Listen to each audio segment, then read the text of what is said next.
Tuesday of the 5th week of Lent. Plot. From that day on, they took counsel about how to put him to death. John 11:53. Yesterday, we learned that the chief priests and the Pharisees gathered the council and said, "What are we to do about Jesus?" John 11:47. Our journey to Jerusalem is marked with piercing news today.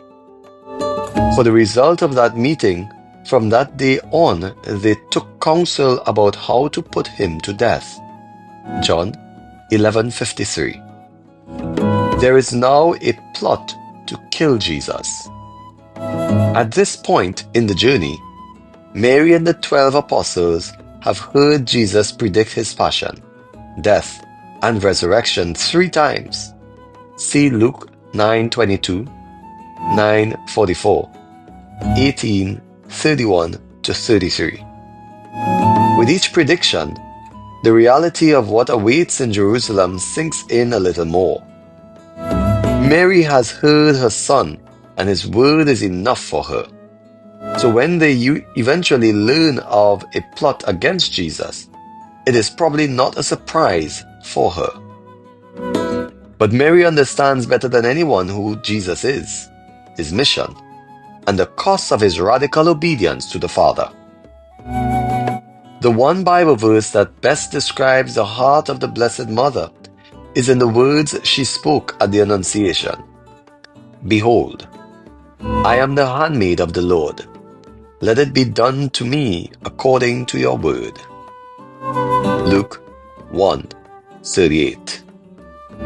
From before her birth, Mary was immaculately conceived and wholly consecrated to God. As mentioned earlier, Mary was thus entirely available to God. Her radical availability meant complete obedience and trust. It is in this spirit of obedience and trust that she tells the servers at the wedding in Cana, "Do whatever he tells you." John 2:5. Throughout Jesus' public ministry, the Blessed Mother watches as her Son lives out this same obedience to his Heavenly Father, doing whatever the Father tells him and trusting in the Father's will. In this complete obedience and trust, he preaches good news to the poor, release to the captive, the recovering of sight to the blind, and the granting of liberty to those who are oppressed. Luke 4:18. The trusting obedience that defines Mary also defines Jesus. He has come to do the Father's will. "Not my will, but yours be done." Luke 22:42. So when the Pharisees plot to put Jesus to death, her response would be the same as her son's. "Thy will be done." For your prayer. Spend an additional 15 minutes today in prayer. Reflect on the lives of Jesus and Mary through the Rosary. Aim to pray 3 decades if you can.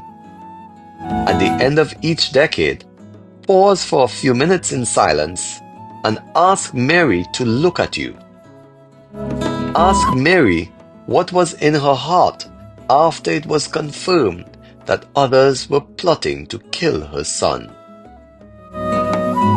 Then ask Mary to take you to her son. Let go of any distractions and let this happen however the Spirit desires. Simply ask Mary to bring you to Jesus. What words stood out to you as you prayed?